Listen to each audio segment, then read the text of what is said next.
Good morning, everyone. We are getting started here with our Department of Behavioral Health and Developmental Services Basics webinar. My name is Ted Lewis. I serve as Executive Director of Side by Side, and I use they, them pronouns. My co-facilitator is Andrea. Andrea, could you introduce yourself, please? Sure. My name is Andrea Leone. I'm the Volunteer and Outreach Coordinator at Side by Side, and I use she, her pronouns. Thank you, Andrea. So again, for those that are joining us, we are recording this webinar. We are also live streaming on Facebook right now. And apologies as we are trying to set everything up. We got started a couple minutes late, but we will stay true to our timeline and end at noon today. We have roughly 500 people who are set to join us via the Zoom platform this morning. And then additional folks will be able to view this on the live stream.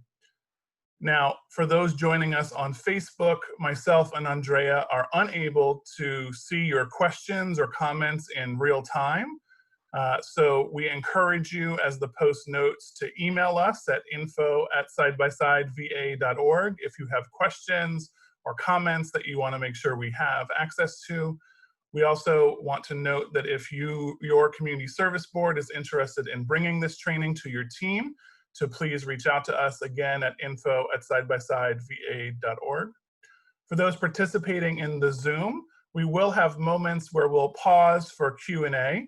We'll have slides that will note those moments, and we encourage you to drop questions into the Q&A box in your Zoom as we go.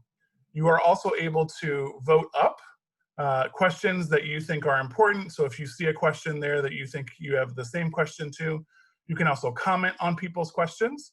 And we encourage you to please be respectful of others while you are participating in the Q&A. And so we're gonna go ahead and get started. And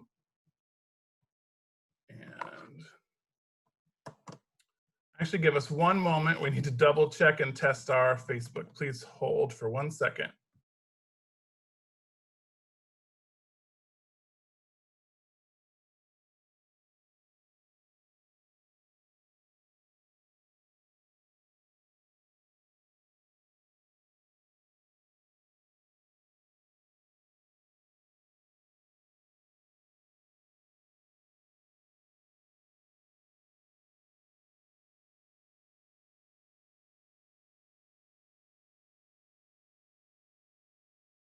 Thanks for bearing with us as we try to navigate the technology. This is new for us.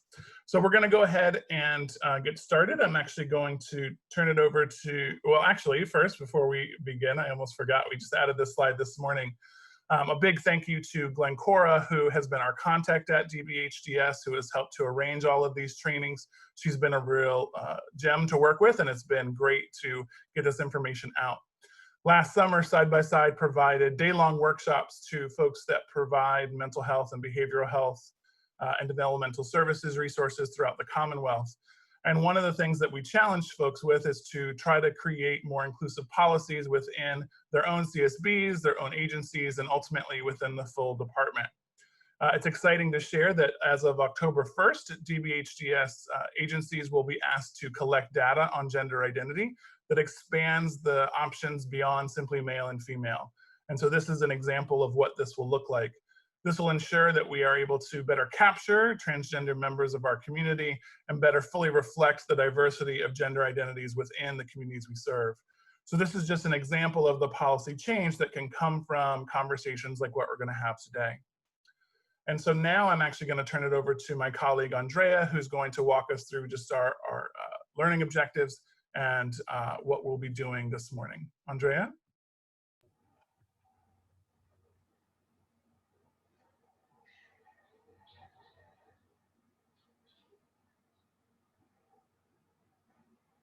Oh, could you click next, Ted? Thank you. So today our objectives for everyone, our goals kind of for everyone, are to first increase knowledge of LGBTQ plus identities and terminology. And this is so that we can all have the language to fully discuss supporting LGBTQ plus youth, right? So we all have the same kind of base ground.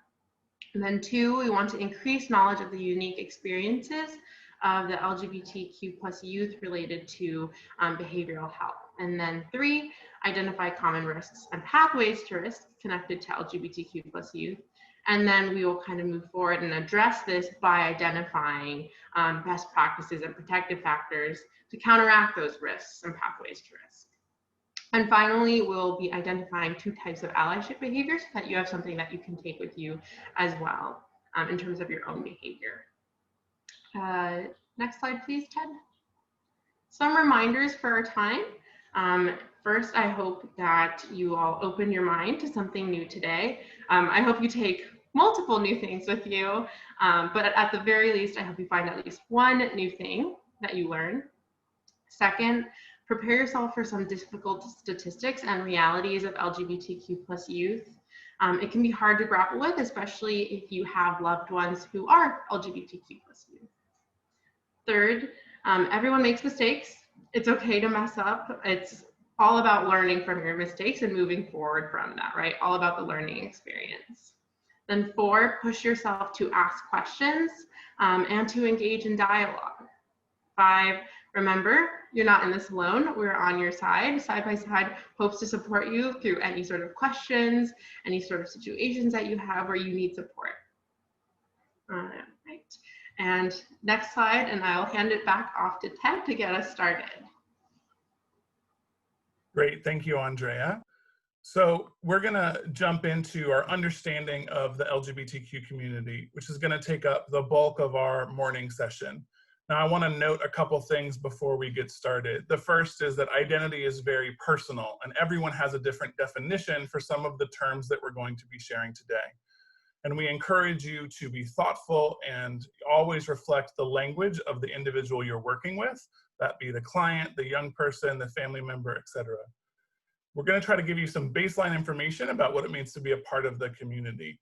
And this is a lot of information up front. So please note that if you would like access to the slides, we are happy to share that. And if you're participating in the Zoom, you'll receive that after the training, along with an evaluation that will be given to provide us feedback on how the session went.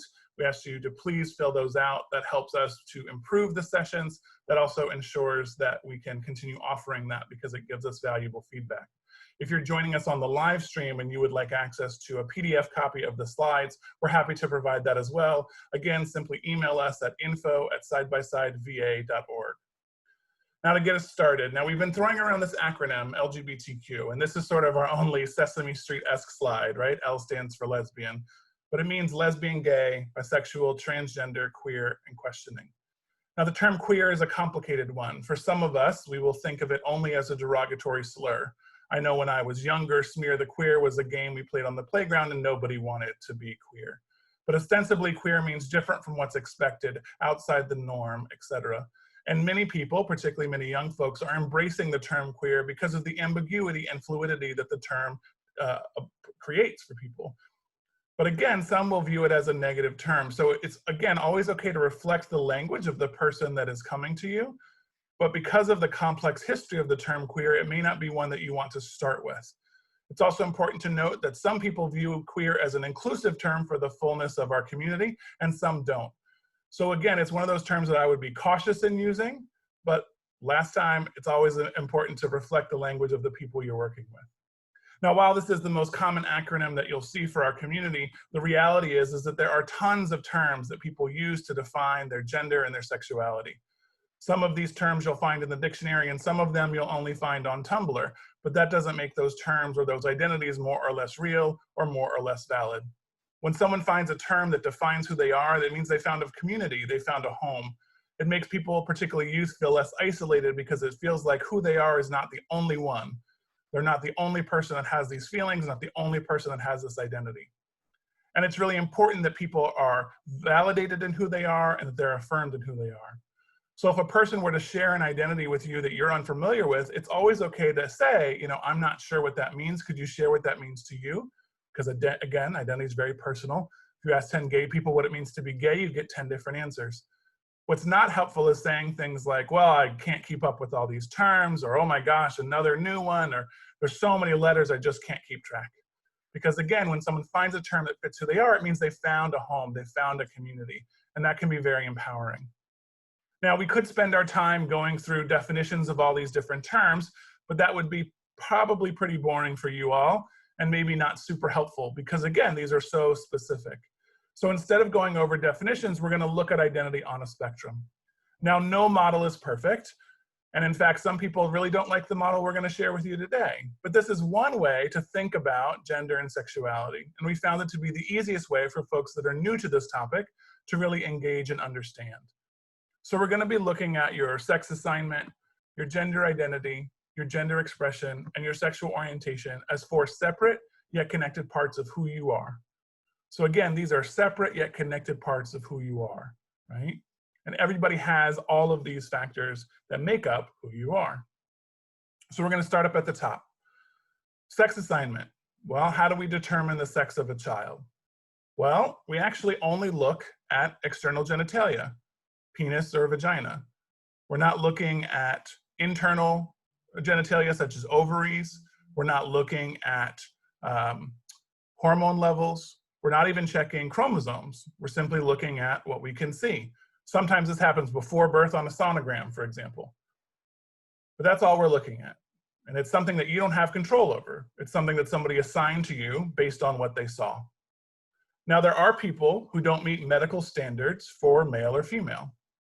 We used to use the term hermaphrodite, which doesn't really fit who people are. It actually comes from Greek mythology, and people who are intersex said, we're not a myth, let's come up with some better language. And so you may hear intersex, or you may hear people with an intersex condition. Both are correct. Intersex is a person whose body doesn't meet medical standards for male or female. It could look like somebody with both a testicle and an ovary. Could look like someone with XXY chromosomes. Could show up at birth. Could show up during puberty. Could show up when someone's trying to conceive a child. There are some folks who are intersex who never know because it's a part of their genetic makeup that's not necessarily tested.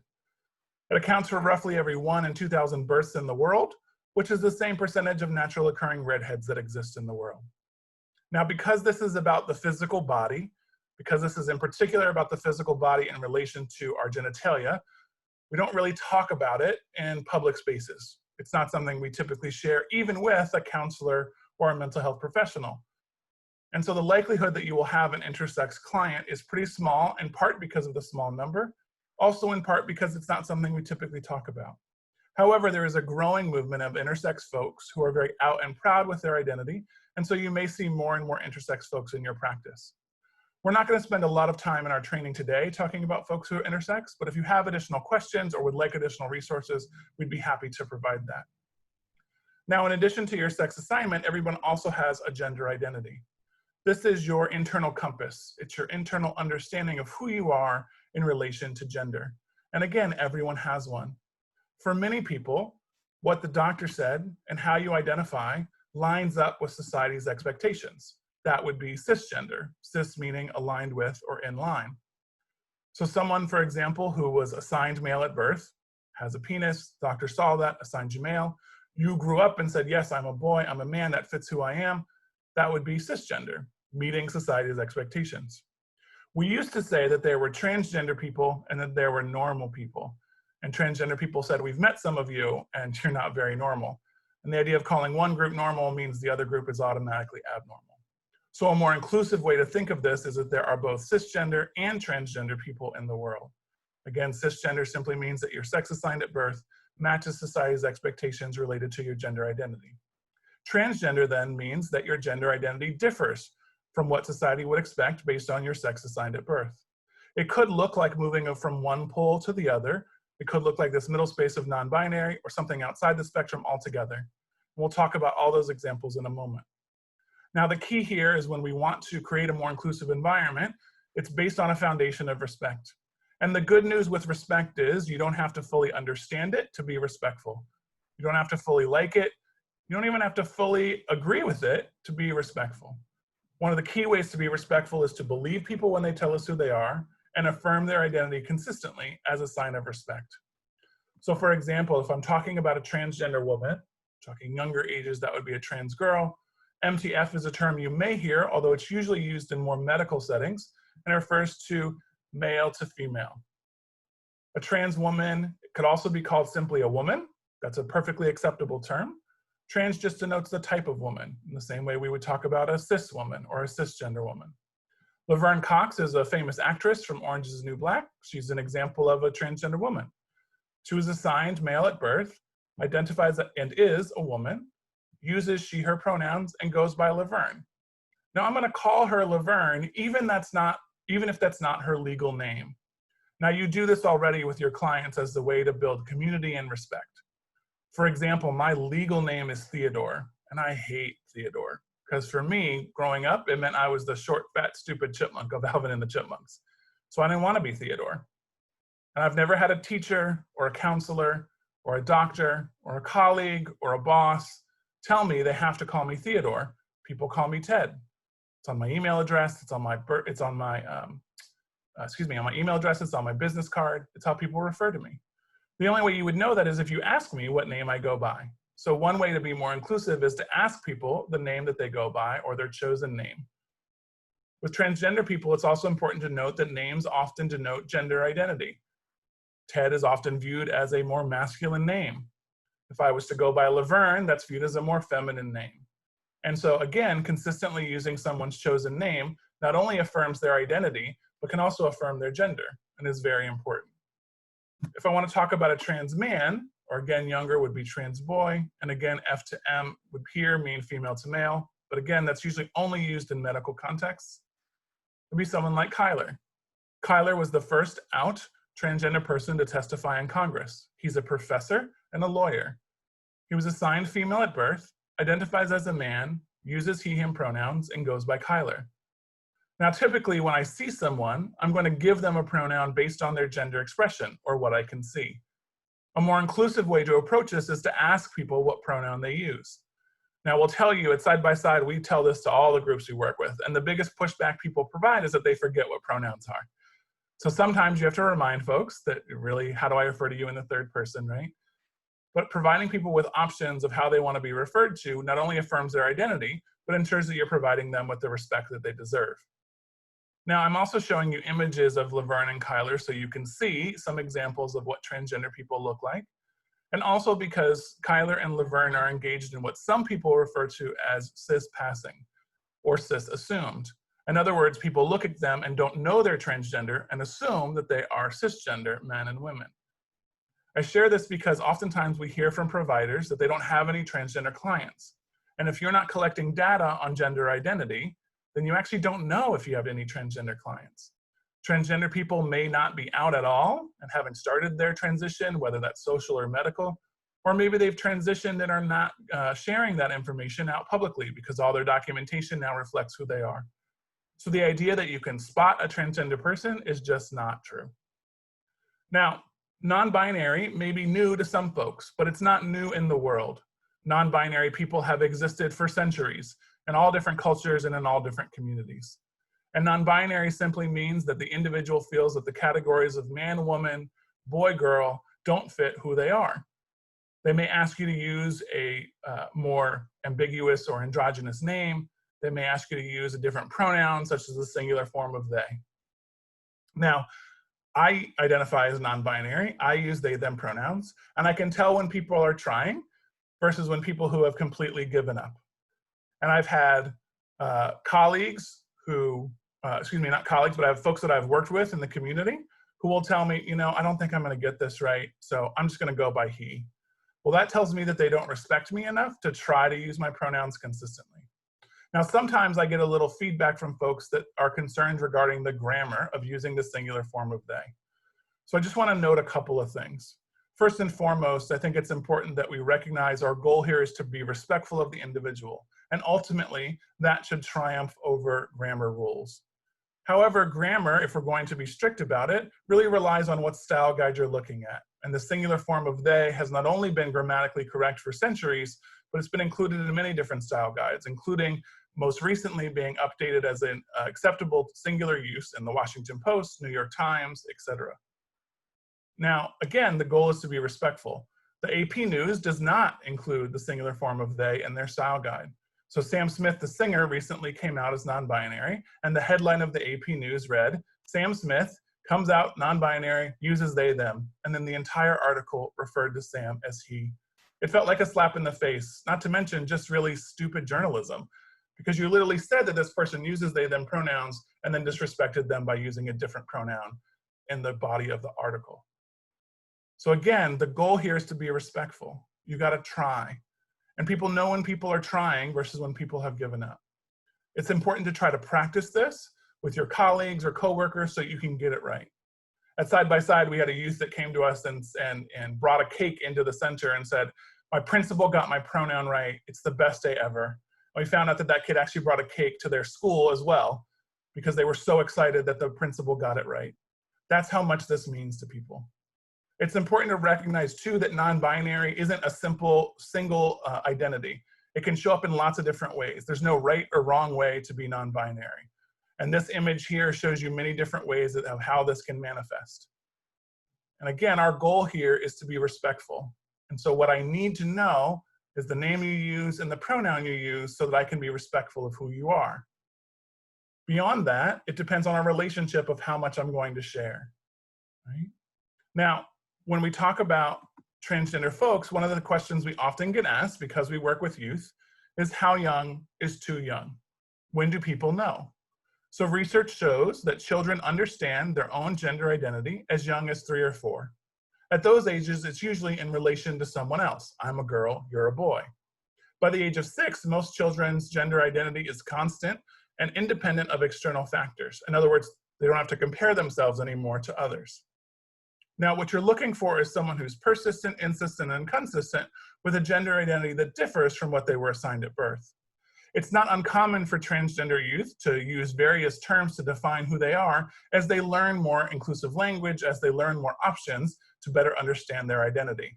That doesn't mean that they're going through a phase or that they're somehow not transgender, because again, the consistency, the persistency, and the insistency is around them having a different gender identity from what they were assigned at birth. It's also important to note that this research dates back to 1966. This isn't new information. This is information we've known for a long time. Oftentimes we get calls from parents that say, oh, my kid is 8, 10, 11, 12, 16. They just came out as transgender, but they can't know yet. Well, research shows that they might know. It's also important to remember that youth are being socialized as the gender that matches their sex assigned at birth. So they're getting messages about who they are repeatedly from society. And that may mean that some youth hide who they are because of that socialization, or maybe they're afraid to share that with their parents or their family. And so it's not uncommon for people who are transgender to come out later in life. I share this because there is oftentimes we work with families who say, well, my kid's too young to know who they are. Or my kid came out later in life and they should have told us earlier if this is true.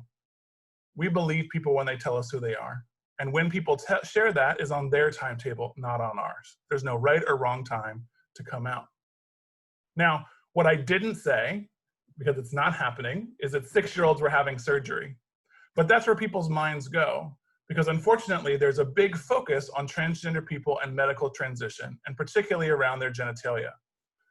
We've had young people in K-12 schools who have been asked about their genitalia by their teachers and by principals, including even being asked to show their genitalia to a teacher.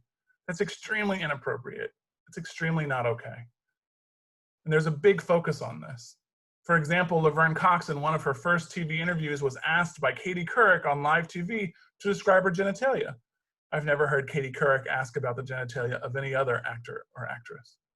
It's inappropriate, but there's this big focus on medical transition.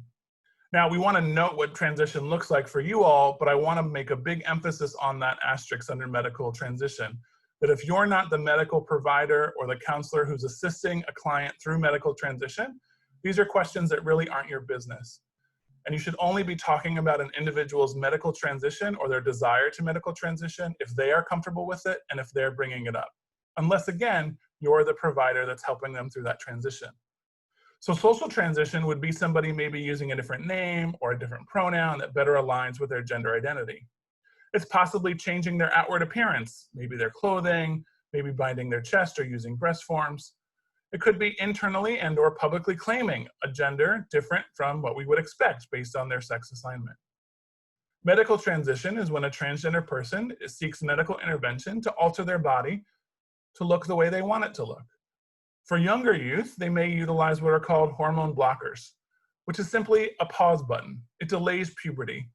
Hormone blockers do not have long-term effects, and once you remove the hormone blockers, puberty will take place. It's a great option for younger transgender youth that gives the youth in the family more time. Hormone blockers are only effective when they're given to a young person before the hormone levels in their body reach certain levels.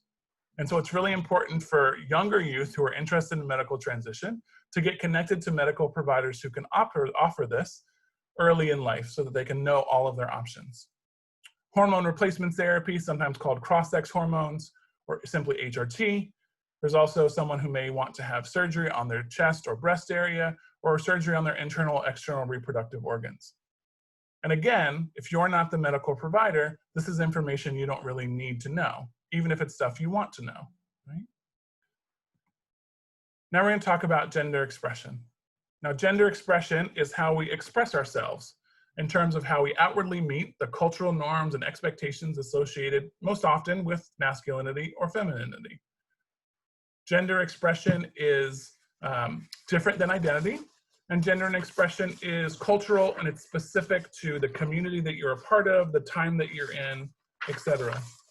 So for example, if I talk about President George of the United States, and President George goes to the White House with a wig on and makeup and stockings and high heel shoes, if I'm talking about George W. Bush, that's not what we would expect. But if I'm talking about George Washington, that's exactly what he wore. I have portraits to prove it. Because at that time for men, and in particular white men in power, they were expected to wear a wig and makeup and stockings and high heels. Expectations around gender change over time. The rules evolve, the rules change. And it's important to again recognize that there's a difference between identity and expression. So for example, if I'm talking about a trans boy, that would be someone assigned female at birth who identifies as a boy and could express himself in any number of ways: masculine, feminine, androgynous, etc. A tomboy is also someone assigned female at birth who identifies as a girl and expresses herself in ways that we associate with boys and masculinity. Not all tomboys are transgender. Not all tomboys are gay, lesbian, or bisexual. These are different. Identity is different than expression. Not all trans boys are masculine, right? So when we talk about these, it's important to note this difference. I'll give you a tangible example that we had at Side by Side. We had a father of a 6-year-old call, and he said, you know, my son is wearing dresses. I think he might be transgender. Can you help? And I talked through with him what it meant to be transgender, when someone would know, how to be supportive, etc. And I said, one thing you might want to ask your child is simply ask, are you a boy or a girl? Just see what the child says. And I figure the dad will take notes and call me back, but of course not. While on the phone, he walks over to his kid, and I hear in the background, are you a boy or a girl? And in true 6-year-old form, at the top of his lungs, he screams, I'm a boy, boys are awesome. So far, nothing is telling me this is a transgender child. Assigned male at birth, seems very happy and proud being a boy. I said, well, ask him why he likes to wear dresses. And the father does. In the background, I hear the kids say, look, daddy, whoo. So I asked him, well, what happened? And the dad said, well, he spun around in a circle. The other thing I know to be true is wearing a dress and spinning around in circles is a lot of fun. That doesn't mean that that child is transgender. That doesn't mean that that child is gay. And the father asked me, well, should I still let him wear the dress? Well, the dress isn't going to hurt him. That dress isn't going to make him transgender. That dress isn't going to make him gay. Clothing is not that powerful. But if he wears that dress to school or on the playground, unfortunately, he is likely to be bullied by his peers and sadly, even the adults in his life for wearing that dress. And that's a complicated conversation to have with a 6-year-old. To be quite honest, it's a complex conversation to have with a 16-year-old or a 60-year-old. That their expression of who they are or their expression of how they want to express themselves is not the problem. It's people's reaction to that that could cause issues. So when we talk about identity versus expression, It's really important that we make this distinction. It's also important to recognize that we often require or request that transgender people be hypermasculine or hyperfeminine. So let me give you an example of what I mean by this. The reality is that both cisgender and transgender women are going to be feminine in how they present, or masculine, or everything in between. And you're going to have cisgender heterosexual women who will present in masculine ways, and you're going to have cisgender lesbian women who present in feminine ways. It's also important to remember that, again, sexual orientation is different than gender identity. So you can be both transgender and gay. They're not mutually exclusive categories. We had one parent who kind of got it a little confused. She called and said, I get it, my kid is transgender, that means they're super gay. That means they're so gay that they want to transition to then being heterosexual. Well, that's not how it works. Some transgender women identify as lesbians, some bisexual, some gay, some asexual, etc. And Andrea will talk a little bit more in our next section about sexual orientation, but it's important to note that you can be both.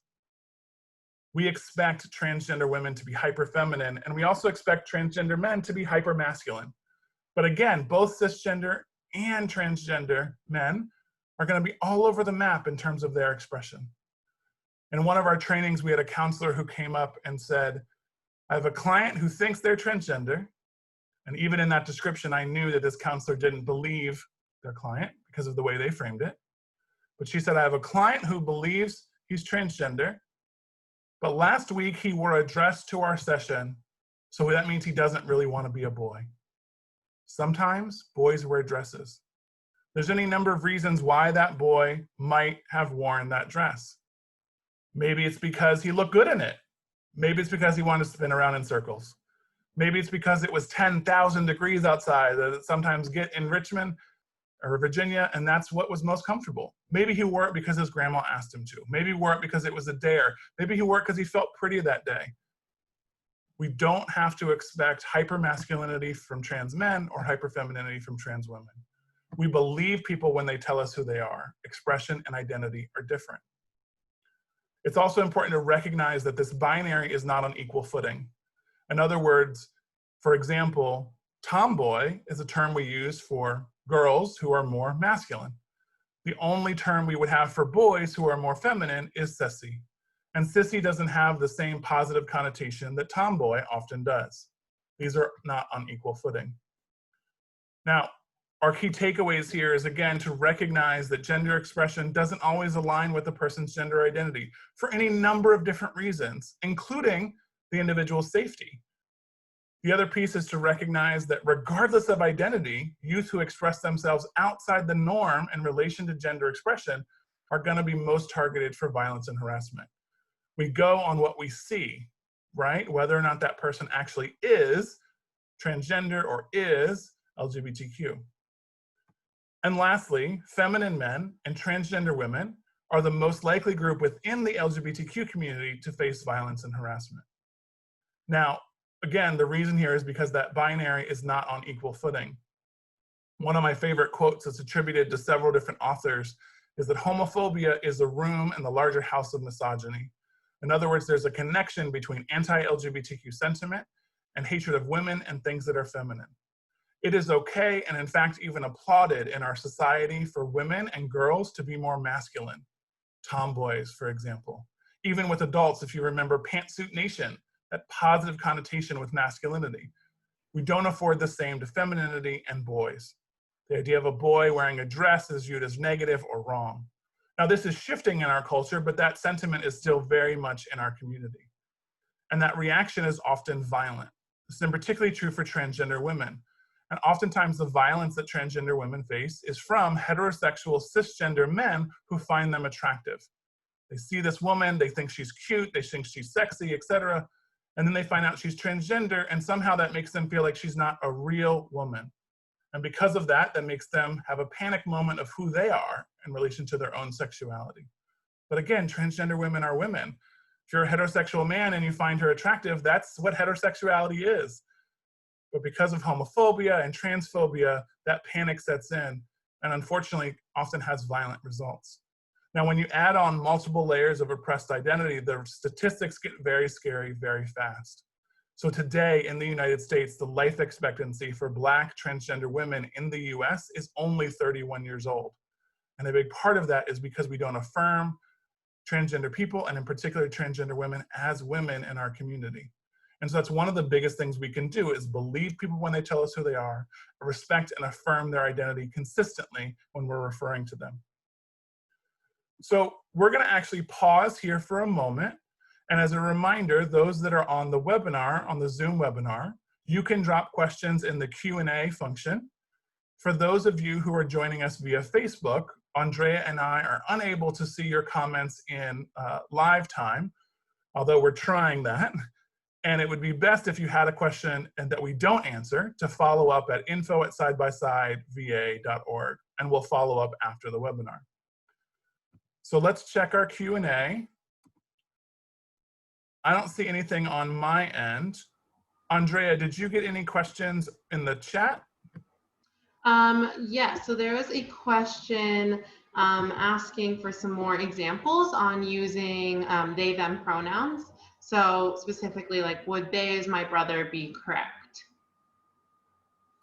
Yes, so again, this is what's complicated about grammar. It depends on what style guide you use. Some style guides say the singular form of they should always be accompanied by the singular verb. So they is my brother in some style guides would be grammatically correct. That also doesn't flow off our tongues as easily. So sometimes you may see they are my brother as an example. And again, that's not necessarily wrong. In our day-to-day conversations, the goal is to make sure we're understood and still being respectful of the person. So you could say, for example, Ted is giving a presentation, they is doing a great job, or they are doing a great job. Again, depends on the style guide. The singular form of they, again, been grammatically correct in some style guides for over a century. My favorite example around grammar is actually the singular form of you is not grammatically correct. You is only supposed to be used in the plural. If we're talking about one person, we're supposed to say thou. We don't say thou, we say you. And if you're a good Southerner, you know if you're talking about more than one person in the plural, you say y'all, which isn't in most style guides at all. So language is going to always evolve and change. And again, the goal here is to be respectful of the person and try our best. Now, if you're working with a student that's going to be taking standardized tests, such as the SOL test or the SATs, it's important that those students know what the style guide style guides that those tests are using, and whether or not the singular form of they is acceptable in those if they're doing any writing portions, right? And right now, the SOL test and the SAT test do not recognize the singular form of they. But that's about writing to a specific style. That's not about our conversation and day-to-day interactions. Hopefully that answered your question. Again, you're always welcome to continue asking in the chat or the Q&A, or to email us if you want more in-depth information. Andrea, were there other questions that came up? Yeah, so we have a couple of questions in the chat and in the Q&A now. I'll go ahead and do a Q&A one. So could you recommend some references? Where are you sourcing your info from and other authors that are useful resources? Or is there a reference list in your presentation? I'd like to continue reading.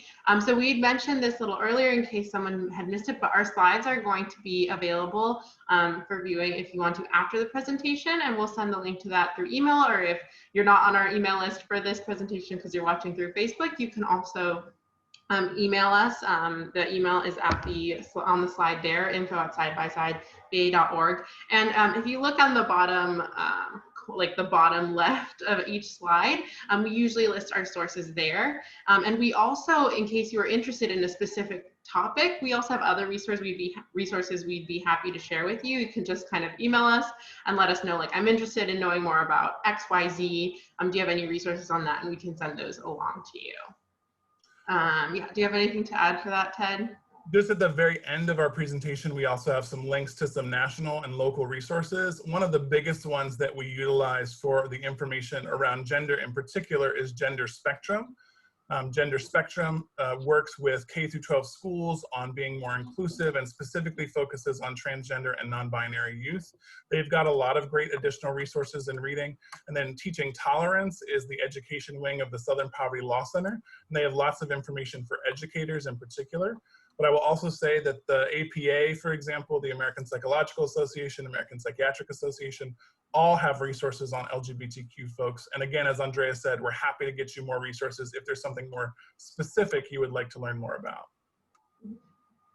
I'm just going to mark that as answered.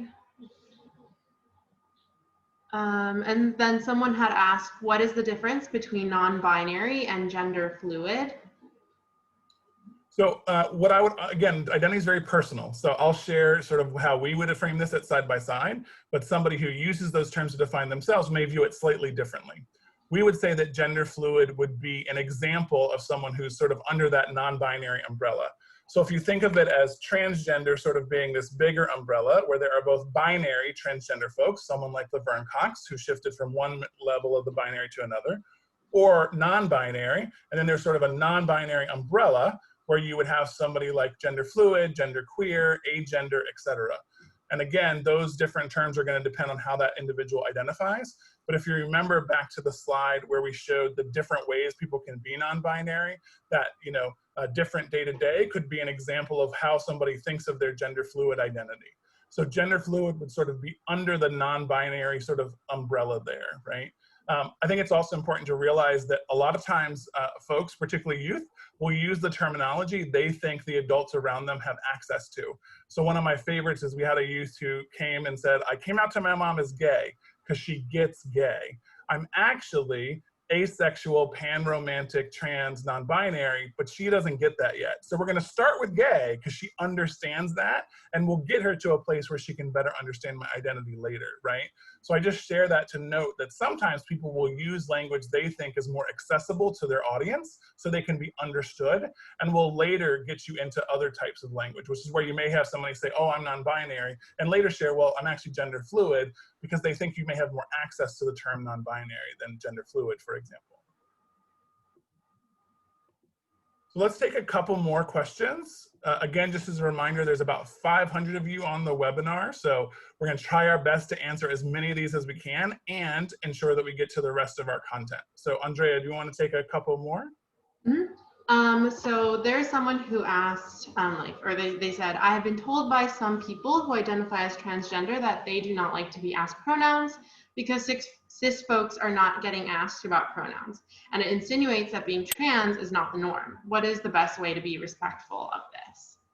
So that's a great point. And at side by side, what we would say is that you should ask everyone the pronouns they use, which is why making it standard on intake forms or as part of the intake process in your agencies ensures that everyone is asked those questions. That's a lot more inclusive way than simply asking someone to share it because they quote unquote look trans, right? I will also tell you that it takes time and practice, right? So at side by side, for example, as every group meeting, we ask people to check in with their name, the pronoun that they use, and some form of check-in question, right? That's also how we start a lot of our community meetings, as people share their name and pronoun. As you see, both Andrea and I also shared our pronouns in our Zoom here that lets people know how we want to be referred. It's also in our email signature, so you see a lot of folks use it there. There's a great online resource called mypronouns.org. Again, mypronouns.org. That is a great way for folks to link to better understand pronouns. And also times folks that put it in their email signature, for example, will link to my pronouns that give more detailed information about that. It's also important that you model this for others. So for example, if I'm meeting someone for the first time, like, oh, Andrea, it's so nice to meet you. My name's Ted. I use they, them pronouns. Just wondered what pronouns you use, right? That way I'm offering up information instead of just asking it from somebody else, right? Or introducing yourself. Hi, I'm Ted. I use they, them. What's the name and pronouns you use? Again, the more you practice it, the more that it will become more comfortable, right? Andrea, did you have anything to add on that one? No, I think you got it pretty well. Great. Also, I'm seeing a couple of questions on things that we might answer in the sexuality section as well in the risk section. So there's also a lot of questions coming in. So if we skip them and we don't answer them in the upcoming sections, please feel free to re-ask it later as well. Absolutely. And again, anything that we don't cover today, please don't hesitate to reach out to us and email us. We've got 2 hours to cover a lot of information, and we're trying our best to navigate the technology and so many fabulous folks that are sending in questions. So If we don't get to it right away, please know that we still value your question and we want to answer it. So were there any other sort of burning ones around gender before we shift to sexual orientation? Let me double check. There is one about expression. So what are some ways that we can help to check and change those attitudes about femininity versus masculinity? So for example, tomboys are okay, but not a boy in a dress. Yeah, so I think that's great. You know, I think part of this is to, it takes a lot of energy to culturally shift some of those norms, right? But I think some of it in a very tangible policy way is to visit how we view dress codes or how we view what's acceptable in the workplace, right? And to ensure that people know that, you know, oftentimes I hear folks say, oh yeah, if you wear a dress that softens you, right? Instead of thinking, well, actually, you know, historically wearing a dress actually is viewed very masculinely. A lot of warriors in many different cultures wore dresses because it was the easiest thing to fight in at the time, believe it or not. So there's different ways to sort of imagine it, to push back against this idea that femininity is always associated with softness, with weakness, with things that aren't as powerful or aren't as leadership focused, right? I think the other thing is to check people when they say things that are inappropriate or mock someone who may be more feminine in their presentation, right? You know, I have pink hair, for example, and I live in Richmond, Virginia. I actually get called faggot and get called names on a pretty regular basis simply by walking in the world. And I'm like 6'6". I'm not a small person by any stretch of the imagination. And people are bold, right? And so, you know, an example that I remember is I was walking downtown in Richmond and a gentleman at a bus stop whistled at me and he said, "You look so cute today, faggot." And he said some other sexually explicit content to me. An older woman was at the bus stop and she just turned to him and she said, "That's not appropriate. That's not okay. Stop that." And she literally smacked his hand, which, again, not advocating physical violence, but it was adorable to watch this little old lady smack this giant man's hand. He looked like he worked in construction, had a vest on and a hard hat, right? And so that's an example where somebody simply stepped in and said, "That's not okay," right? At the same time, that same woman, as she said that, then looked across the street to me and said, "You look great." That was it. And so that was a moment where I felt backed up, right, by somebody who was intervening in the moment, saying something that was not okay, and then reaffirming that how I looked that day was good, was great, was valuable in the world, right? So those is an example of sometimes those little interventions that we can do. Sometimes those are now referred to as micro interventions. You may also hear about microaggressions. That's when somebody unintentionally says something, right, about someone and how they look or around their identity. It's often not only around sexuality or gender, but around race or culture or religion and faith. And micro interventions are ways some people can combat that. And again, it's about addressing the inappropriate comment or behavior and also affirming the identity of the person that's there at the same time, right? So those are some examples. But the biggest one we've seen is really around, in terms of policy, is around dress codes for folks and what's quote unquote acceptable for men and women to wear. A better way to do dress codes would be to focus on the article of clothing, not the person that's wearing it, right? So if you've got, for example, a rule that says skirts have to be below the fingertip, we'll just say that for all skirts. Not girls who wear skirts have to, right? And they should be the same rules for everyone. Right? So that's sort of the best example I can give you sort of in this moment, right? Andrea, I don't know if you have anything to add to that one. No, that was really great. That was definitely very great. Do we have time for another question or are we moving forward? I see a couple more gender-based questions. I think we probably have time for a couple more and I'll try to make my answers shorter. Yeah, that's totally fine. Someone asked, how do you address a person who may identify one way one day and then another way the next? I've encountered this while working with my clients. So part of this depends on the relationship you have, right? And for example, I don't share my pronouns with the person that I go and take out food from, right? Because that interaction is pretty small, it's pretty short. If they say, you know, "Thank you, sir," or "He's waiting for the order," I don't correct them because in that moment, that relationship isn't super strong. And that's just my preference, right? Like I'm not gonna see this person on an ongoing basis.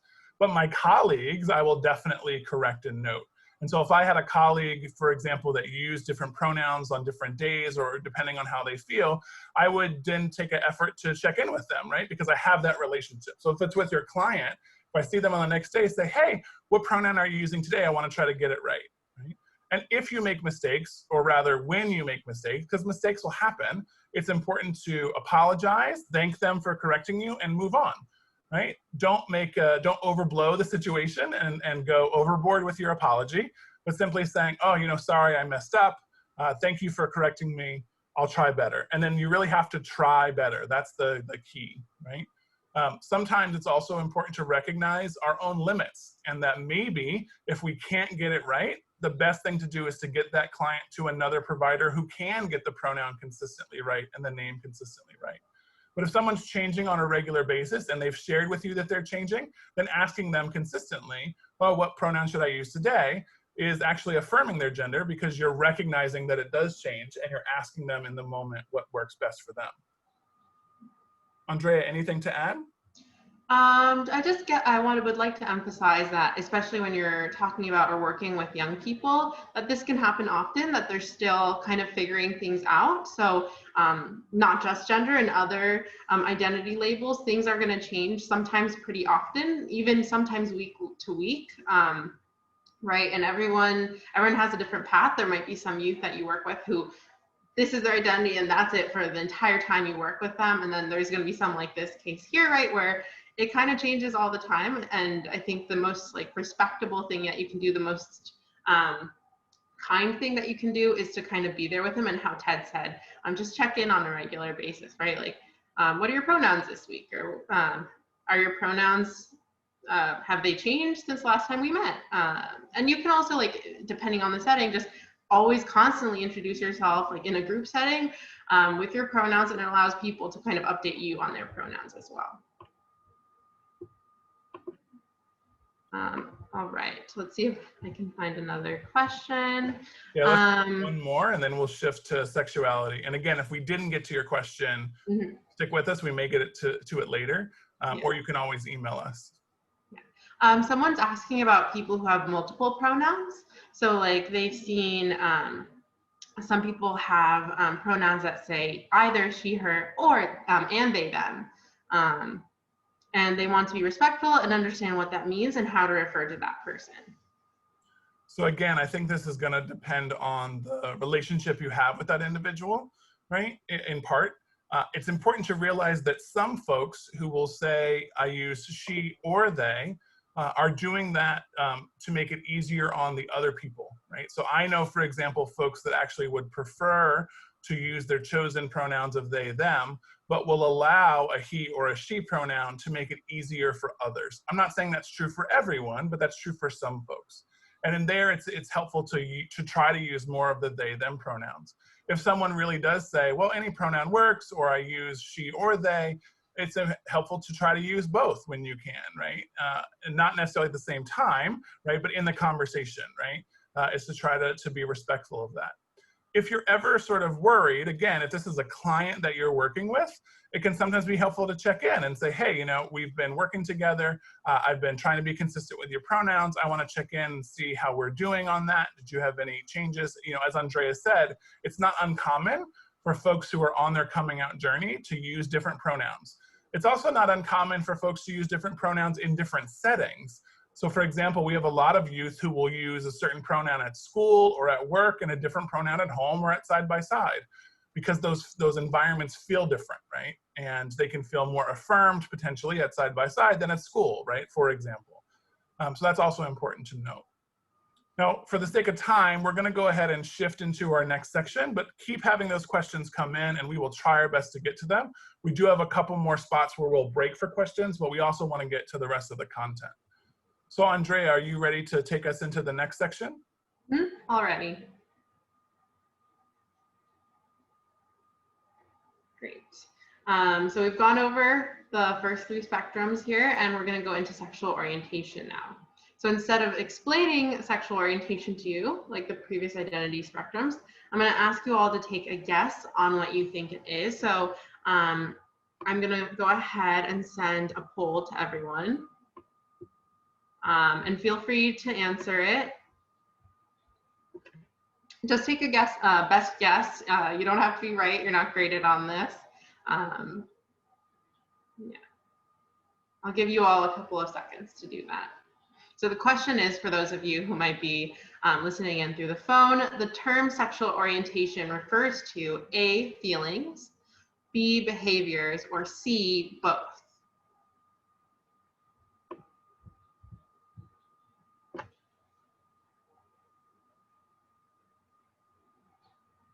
I'll give people about 10 more seconds. So if you haven't made your guess yet, please go ahead and do so.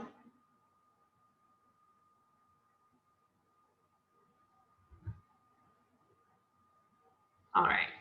I'm going to go ahead and end the polling now and share those results. This will only show up for the people on the Zoom meeting right now, so I'm going to read those out loud. 15% of people voted for feelings, 2% of people voted for behaviors, and 83% voted for both. Okay, I'm going to go ahead and stop those share results.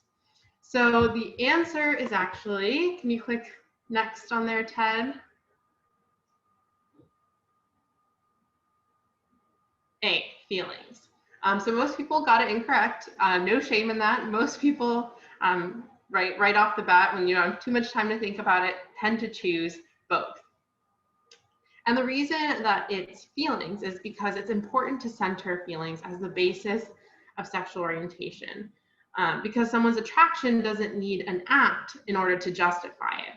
So we know who we are attracted to without having to act on it necessarily, right? So if you're someone who feels attraction, then you can see someone on the street or wherever really, and you know you're attracted to them without actually having to act on it in order to confirm the attraction, right? You don't have to have sex with someone in order to know that you have an attraction to them. So when we hear middle schoolers talking about their crushes, right, in school or wherever, we also don't need to require them to justify those feelings by acting on it either, right? We don't need middle schoolers to have sex in order to justify their crushes, their attractions, right? A common scenario is for a young person to maybe come out as gay and then be questioned about how they can be sure if they haven't had sex yet, right? That then creates a pressure for that young person to engage in sex outside of their own comfort zone, which can then lead to many risky sexual behaviors, right? And that's a whole bunch of other risk factors that are associated with that. And this is behavior that they might not have felt pressured to do otherwise, right? If it hadn't been for that pressure of asking to justify a feeling, an orientation, an attraction with an act. Then there's also the fact that people may take part in sexual behavior without actually having feelings or their orientation connected to it at all, right? Either for survival, for sex work, and a variety of other reasons. A lot of people have sex and there's not really any feelings or orientation aligned with it. All right, could you click next, Ted? So before we had a slide, right, that asked how young is too young to know you're transgender, and I saw a couple of questions kind of in relation to this question in our Q&A, so hopefully this answers that for you guys. So similarly, right, some youth might start to experience same-gender attractions at a very young age and just not have the language to express their feelings. Now, if two young kids if two young kids of the same gender start to maybe play pretend that they're married, right? Like that's very common play structure for children, right? To kind of play home, play family.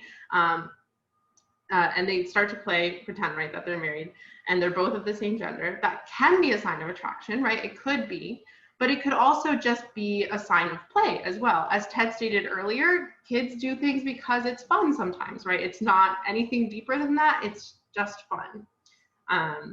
Which is why it's so important to support and affirm without assuming too, right? Because you don't know, and maybe that child doesn't know either, and it's just a manifestation of those feelings. But it's important to not put any sort of judgment or negativity on those feelings, on that play. Now, while younger attraction can happen most youth start to understand their same gender attraction during the onset of puberty. This will be a big time where youth will start to build that language, right, and that understanding, and potentially start to come out as well, either to themselves or maybe others as well, right? That could be parents, teachers, anyone in their network, right? This is a time where you can kind of see it start to pop up more often. So it's definitely a very big pivotal time for support, coming out in general, and then puberty in general as well. Ted, could you click next slide? Thank you. So now we're going to go into some further explanations of what identities lie on this specific spectrum. So on either side of the spectrum, we have first being attracted to women, and then on the other side, we have being attracted to men. And then along the spectrum, we have two terms that are pretty commonly used. So first we have bisexual, and bisexual means being attracted to people of more than one gender. And then next we have pansexual, and pansexual is being attracted to a person regardless of gender. And then finally, we have asexual, which is having no sexual attraction at all, right? So not being attracted to people and having no sexual attraction for people. Now, someone who's asexual might still have romantic attractions. They just don't have any interest in maybe pursuing it sexually. Once again, though, right, feelings and behavior and orientation, they're separate, right? Orientation is centered on feelings, not behavior. So someone who identifies as asexual, someone who does not have feelings of sexual attraction, might have a behavior that does not necessarily align with that, right? So a person might have no sexual attraction, but has a partner who does experience sexual attraction. And that person, even though they are asexual, are comfortable engaging in sexual behavior with their partner because that's something their partner likes. So they're happy to do it. And so that's, once again, just an example of the separation of behavior from orientation. Now, going back to bisexual and pansexual, technically, both of these terms have different definitions, but colloquially speaking, they get used interchangeably sometimes, which is why it's really important to always understand that an identity label does not mean the exact same for everyone who uses it, which we'll dive into a little bit more in the next slide, actually. So would you mind clicking next, Ted? Working with LGBTQ plus youth, you're very likely to work with people who identify as bisexual. It's a very common identity label that you'll run into pretty often. So we're going to dig a little bit deeper into this one specifically. Now, there's a lot of other identity terms that we are not going to get to today, but I just wanted to kind of give you something to start with here. So bisexual can be used as an umbrella term for other terms that fit under it as an overarching label. So you can kind of see on the graphic here, polysexual, multisexual, fluid, queer, and many other terms. All of these identity labels can be fit under bisexual, which is why you might sometimes use bisexual and these other terms interchangeably, right? That's kind of what I mentioned with pansexual and bisexual earlier. This also goes into why people who identify as bisexual all may have very different attractions from one person to the next, right? So if you're working with someone who's bisexual and then you meet someone else who's bisexual, their attractions, their feelings, the way they define their identity even might be very different from each other. So if you look at the graphic here on the right, you can have someone who's bisexual who is mostly attracted to people of the same gender, but every once in a while they are attracted to someone of a different gender. And at the same time, you might have someone who's almost perfectly split down the middle of being attracted to people of the same gender or attracted to people of different genders, right? And both of those identities still fit under that bisexual identity term. And then at the same time, right, some people might shift. The same way with gender identity, some people at certain points in time during the year, during their life, might have a different kind of variance of attraction, right?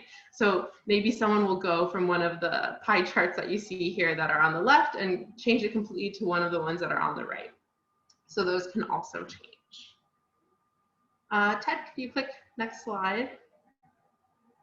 So I want you to do a kind of quick little mental exercise and plot yourself on the 4 spectrums that we've gone over today. So just take a moment to do this in your head. Sometimes in person, people will share theirs out loud, but for now, it'll just be a personal mental exercise. And just choose a point on each spectrum line that we have here where you think you would fit. All right. Ted, can you click next? So what society expects of people is to fit the norm of what you see represented by the pink and blue lines on the screen here. If someone is assigned male at birth, then they must identify as a man, dress in a masculine way, and be attracted to women, right? That's the societal expectation.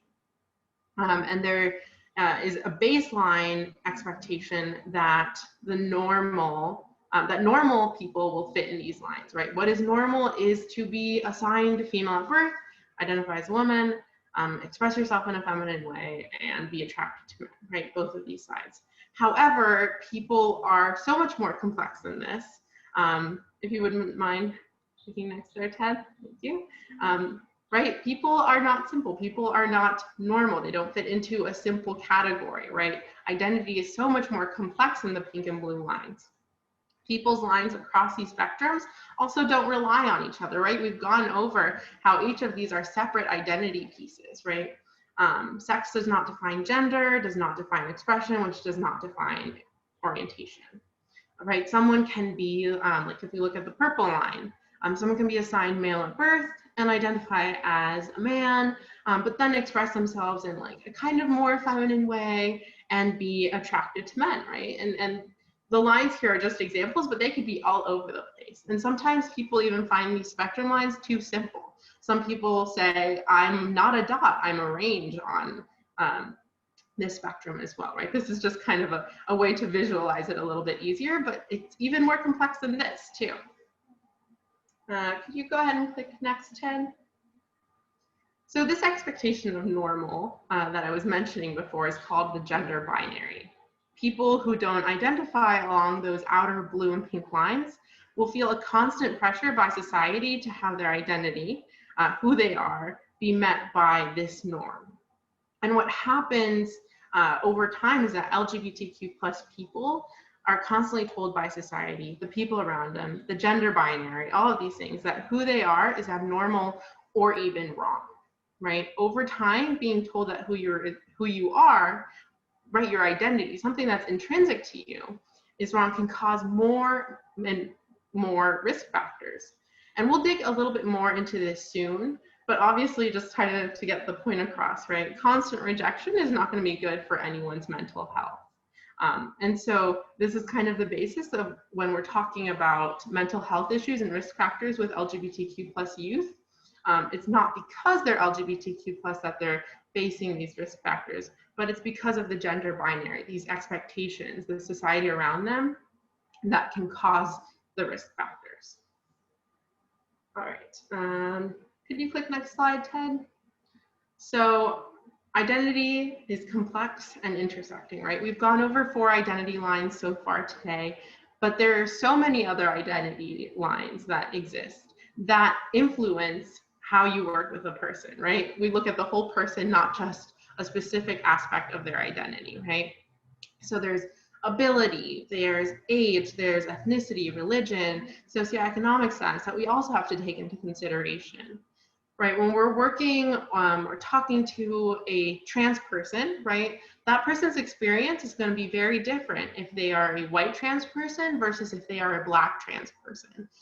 That's going to be very different if you're working with someone who identifies as gay and they are wealthy or they're poor, right? It's going to all depend on many other identity factors. And when you're thinking about how different identities come into play, it's also important to think about how different identities have different risk factors that will work together or against each other or in different ways. So when we're doing the protective factors, this is kind of an introduction to that. It's important to think, okay, well, I have to combine my protective factors in multiple ways in order to address this whole person that exists. Which takes us into a good stopping point, our Q&A, right? So we've gone over a couple of things, And you're more than welcome to ask about any of the previous spectrums we went over, but also now that we've gone over sexual orientation, I'm sure a few new questions have popped up. And hopefully, like I said before, I've answered some of the questions that were asked before as well. Let's see. Ted, did you see any burning questions on here? Let's see.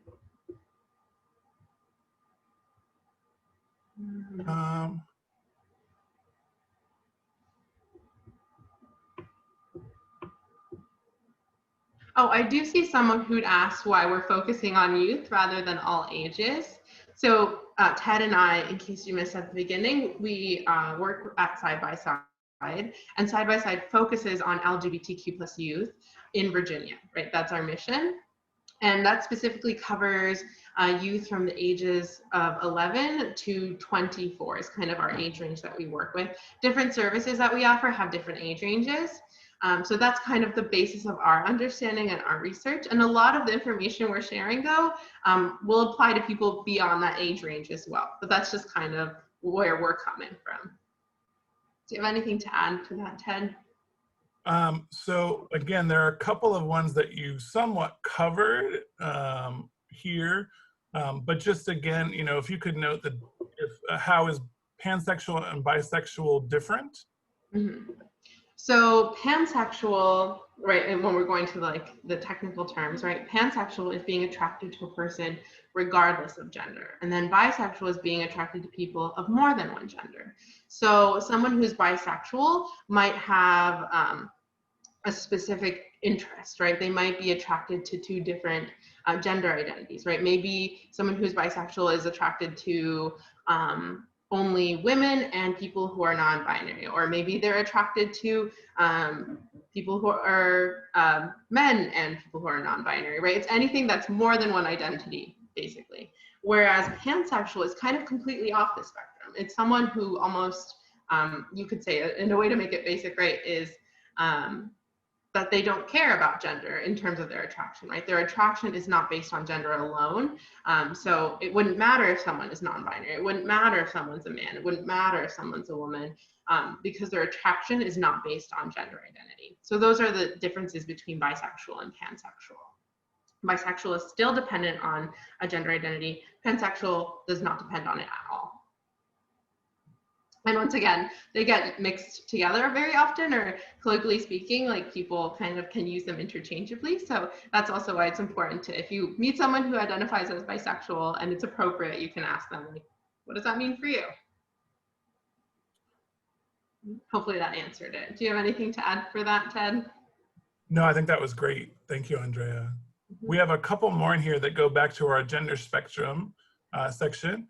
If I am working with a client that identifies as trans and is out about it to me, and they are having some symptoms that may be related to hormones, would it be appropriate to ask for treatment purposes? So again, if you are engaged in the actual part of the medical transition, I think it is appropriate to ask. I think it's also good to preface that conversation with, hey, I wanted to check in related to medical transition. Are you comfortable talking about that with me, right? Again, it depends on the relationship and how this setting is. If it's a one-on-one situation where you've built up a rapport with this client, where you have a relationship, whereas you know they've already been out to you as trans and they've already been sort of open to that, then it's much easier for them to talk about it. That's different than being in a group setting, for example, and asking in a group setting about someone's medical transition plan, which is, again, not what you noted here, but just saying that as an example that we've seen happen before. So I would offer that, yes, if you know, you are, one, trying to gain the information because it's a part of the treatment that you want to work with. So for example, maybe you're willing to write a letter for that client to receive hormone therapy, or willing to support them in their medical transition, absolutely appropriate. Also, if you have that relationship where you are, where they have shared with you that they are trans and that they are comfortable talking about it with you, then that might be a good topic for you to discuss with them. Andrea, anything you would add to that piece? No, that sounds great to me. Great. There's another related question here. When typing a service plan, we are told we have to use the individual's legal name. How do you best navigate that? And you have a couple folks in here that have noted some examples, both of which I agree with, which is including both the legal name, which sometimes you're required for medical purposes to include, and then also adding the name the person goes by. So for example, Theodore, legal name, who goes by Ted, states blah, blah, blah, right? Or totally making up these names. Jane, legal name, who goes by John, states blah, blah, blah, right? So including that chosen name in there. At side by side, there's nothing wrong with the term preferred name per se, but we try to note that it's not just a preference, it's a part of that person's identity. So we try to use sometimes stronger language, such as chosen name or the name they go by, but there's nothing necessarily wrong with saying preferred name. It just sort of denotes a preference versus someone's sort of identity. And thank you to the folks that added those comments. Those are very helpful in that piece. Andre, anything to add around use of name?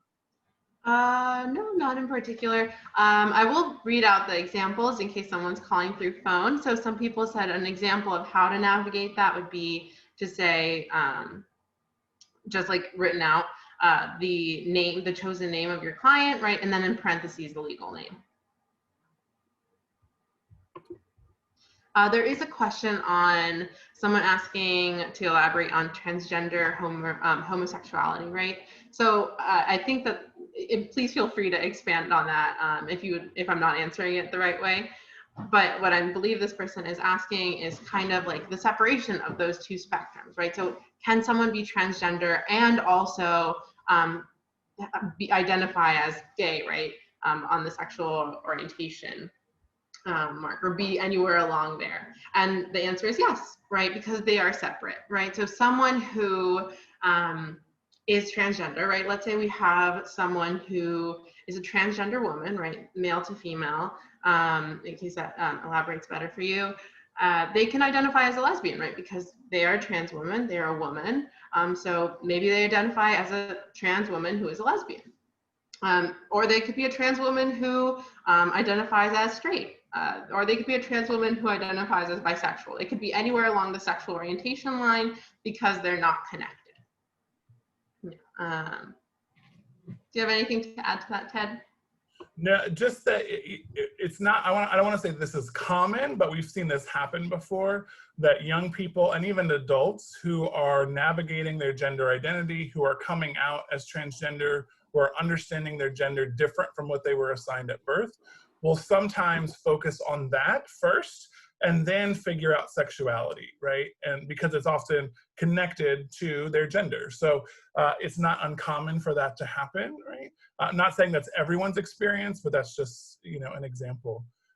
We're gonna try to answer a couple more questions. We do have 2 more sections to get through, but we do wanna try to answer as many of these as we can live here. A lot of the questions are around transgender people and their bodies, right? And so again, I think it depends on, it's very unique to the person. So transgender people are gonna refer to their body and their body parts in the way that feels most affirming to them. And if you were, the question here, for example, says, I am thinking about conversations with young people about sexual intercourse with someone who is trans and have not had medical transition, and what that means about their sexuality. How do I guide them through that? Example, a cis hetero male, sexual intercourse with a trans female. So I think that this is a great question and a complex one. We often associate, sex based solely on genitalia instead of desire of the full person, right? And so I think that it's important to recognize desire beyond just a person's genitalia and looking at the full person that's in front of us. And that desire is a little more complex than simply being attracted to someone's genitals, which most often we don't see until we're in an intimate setting with them, right? And so with a heterosexual cisgender man who's attracted to a trans woman, that doesn't mean that he is gay or bisexual. He's attracted to a woman, right? And so that's part of it. Then it's also about negotiating what he's comfortable with and what his partner's comfortable with. At side by side, we would say the most important part is teaching young people how to negotiate consent, how to talk about their own bodies, and how to set their own boundaries for their body of what they're comfortable with, right? So, you know, Andrea talked before, for example, around asexual folks who may engage in sexual activity because they're comfortable doing that with their partner. That's around behavior and boundary setting. And I would offer that that can be a similar piece here. So you may have a cisgender heterosexual boy or man who's interested in a trans girl or woman, and they may say, yes, I want to negotiate sexual contact with this person, but I'm not interested in certain forms of sex that engage this woman's penis, right? That could be a part of the conversation. So I think there's a little separation here around negotiating safe boundaries for that person individually, and then how do you negotiate that with a partner, right? And to be quite frank, those negotiations and discussions are something that don't often happen in relationships overall. And so teaching those skills can be very helpful for any relationship, not just with cisgender and transgender folks. But again, affirming the transgender person, for in this example, trans woman as a woman, and also affirming the sexuality of the person. You are attracted to women, right, as a heterosexual person, would be, I think, keys here for sure. And the other question that came up here, Andrea, which maybe you wanted to chime in on first, is I'm curious about how the LGBTQ population varies between generations, specifically how society's changing views and acceptance of gender spectrum or identity spectrum has influenced them. Mm-hmm. Does that make sense? Yes, I think so. So I think that one big thing is expression, or at least to keep in mind is expression. And Ted gave that example, that like very obvious example, right, of President George, right? And so I think that one thing to keep in mind is that there's a lot more flexibility or a different level of acceptance, or what is masculine, what is feminine, especially among young people, more so than there might be in older generations, right? So the way that you talk about it with a young person is going to be very different than how you talk about it with a person of an older generation. So that'd be the first thing that I would say. Then the second thing that I would say, and once again, Ted kind of mentioned it when they were talking about the plus in the LGBTQ plus explanation, and that is that one interpretation of an identity label is going to be very different from someone who is from another generation, right? So the first example was queer, right? Whereas someone who is older might find queer to be an offensive term because it was used as an offensive term, whereas with a lot of younger people, it's a very common identity label. It is very commonly used in language and speaking and identity. And that's kind of why I introduced bisexuality and pansexuality the way I did. I think that some terms kind of become the same term over time, and they kind of absorb each other, or those umbrella term identities become a little bit more blurred. And the way that I'm explaining these identities to you are probably going to be completely different in 10 years. So you should definitely keep learning over the years and keep familiarizing yourself with what they mean, because it's constantly changing. So when you're working with youth, it could be that you have a steady flow of understanding on what a term means for 5-10 years, and then you're going to come across a young person, or any person really, who is using that term completely different, and you just have to kind of go with it, learn what it means, and know the fact that it's going to change, because language changes, because language is kind of frivolous, right? Identity doesn't necessarily change too much. It's just the way that we address it. Great, thank you, Andrea. Mm-hmm. There's a couple of, I think, quick questions to answer. I'm going to try to hit very quickly, and then we're going to shift. Again, if we haven't gotten to your question yet, know that we will do our best to do that before the end of the presentation. So some of these just quick questions is, I work in criminal justice system, prisons. I will always ask, how would you like me to address you? Also, are there plans for a webinar on LGBTQ people in the criminal justice system? So Side by Side does not currently have any plans to do a webinar on the criminal justice system. We'd be happy to work with you and your agency if that's something of interest. So please do reach out to us at info@sidebysideva.org. Depending on the system that you're in, like criminal justice, for example, there are different rules and regulations. The PREA, Prison Rape Elimination Act, does outline some ways that transgender and LGBTQ people more broadly are expected to be treated within the criminal justice system. So again, if you want to talk more about that, please do reach out to us. We're also happy to set up another webinar or information for folks interested. We also have Is it okay if we ask a client to explain a term to us, right? And so again, we would say that it depends on the setting. So if it's a one-on-one setting and you have that relationship, or they're a new person to you, say, hey, yeah, I'm not familiar with that. Could you share what that means to you, right? We would say that is a good way. And as someone noted here, quote, I find that most teens love to explain terms and educate us.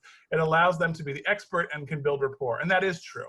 Sometimes, though, I will say that if the person's identity is not the main focus of why they're coming in to see you, sometimes those questions can get a little more difficult, right? So if a person comes in, shares that they're transgender, for example, or shares that they're asexual or agender or whatever, that means they're sharing that information with you. They're ready for you to know that, and they're ready to start potentially a dialogue about that, right? So that's an opening to try.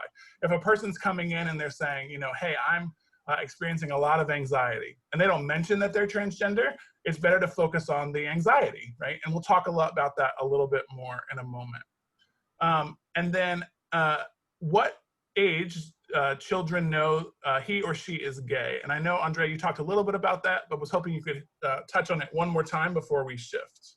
Mm-hmm.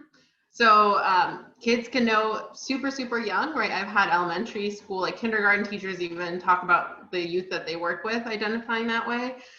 It's just that they might not necessarily have the language to talk about it. And you also can't really be sure that what they're doing is play or whether it's identity, right? So the best thing that you can do is kind of affirm and kind of follow along. But typically where you're going to kind of see youth kind of have a better understanding of it, or where you're going to hear them like being more willing to really talk about it as a tangible identity, is going to be around puberty. So that's kind of middle school age years. So they could know much earlier than that, but that's just typically where they'll start to kind of grapple with it a lot more, and therefore you'll be interacting with them more likely around that age. Great, thank you, Andrea. So again, for the sake of time, because we've got about 30 minutes left, we're going to shift to our next section, where I'm going to talk a little bit about the experiences of LGBTQ youth. Oh, sorry, Andrea, did you have something to add? Oh, I'm going to add that I'm going to answer some of the more like specific questions typed out during this. So if you see that, that's what's happening. Great, thank you so much, Andrea. And there's also some great information in the chat here on the Zoom. Again, for those joining us on Facebook, apologies that you can't see some of those things. If you have specific questions, you always are welcome to email us. Now, the next section, we're going to talk about the experiences of LGBTQ youth related to behavioral health. There is some data here on adults as well, and I'll try to include more adult data where I can. A couple of caveats. One, this is where we're going to have some information about the difficulties that LGBTQ people face, particularly around mental health, and we are going to be touching on topics including suicide, self-harm, and homelessness. So please do prepare yourself for that and take care of yourself as needed. I think the other piece to recognize is that data for the LGBTQ community can be hard to come by. The US Census has decided not to include questions on sexual orientation and gender identity in the 2020 census. And that's an example of the fact that we don't have a lot of data on the LGBTQ community. So one thing we encourage folks to do is to collect data on someone's gender identity and sexuality in intake forms so that we have more data on folks, but allow them to do that in a way that's safe and affirming to them. That's not going to be shared, for example, outside the agency. It would be a part of their confidential medical record, for example. It's also great to include questions around sexual orientation and gender identity in anonymous surveys that you do, so you can get information about how this community is impacted based on the surveys that you're putting out. If you don't ask the questions, you don't have the information, right? Now, oftentimes what happens is when people ask questions about the LGBTQ community, they'll ask simply, are you LGBTQ, yes or no? And while this is better than nothing, it doesn't really speak to the differences within the community. As Andrea noted, you know, identity is complex and intersecting. And also true that people who are cisgender and gay versus transgender and gay are gonna have very different experiences, right? And so it's important that we try where we can to delineate the difference between gender identity and sexual orientation in particular. And even within sexual orientation, to differentiate between people who are gay and lesbian versus folks who are bisexual. So I'm going to share some data that's very old, but just an example. And this is from the CDC, the Center for Disease Control, and it's their Youth Risk Behavior Surveillance System survey. And they noted here that youth who identify as bisexual had the highest rates of reporting of feeling sad or hopeless. And this has been a trend in a lot of data that actually disaggregates related to sexual orientation. In other words, talks and breaks out heterosexual, gay and lesbian, or bisexual. It's not uncommon for bisexual youth and even adults to feel disconnected from the LGBTQ community and also the heterosexual community. And the reason for that is because bisexual folks are sometimes judged on the relationship they're in versus the identity they have. So for example, a bisexual woman in a relationship with a man doesn't make her more bisexual or less bisexual. It doesn't mean that she's now heterosexual just because she's in a monogamous relationship with that person. Bisexual people are defined by their identity, not by the relationship they're currently in. But because of that, they're often viewed as heterosexual, or if that woman was with another woman, as a lesbian.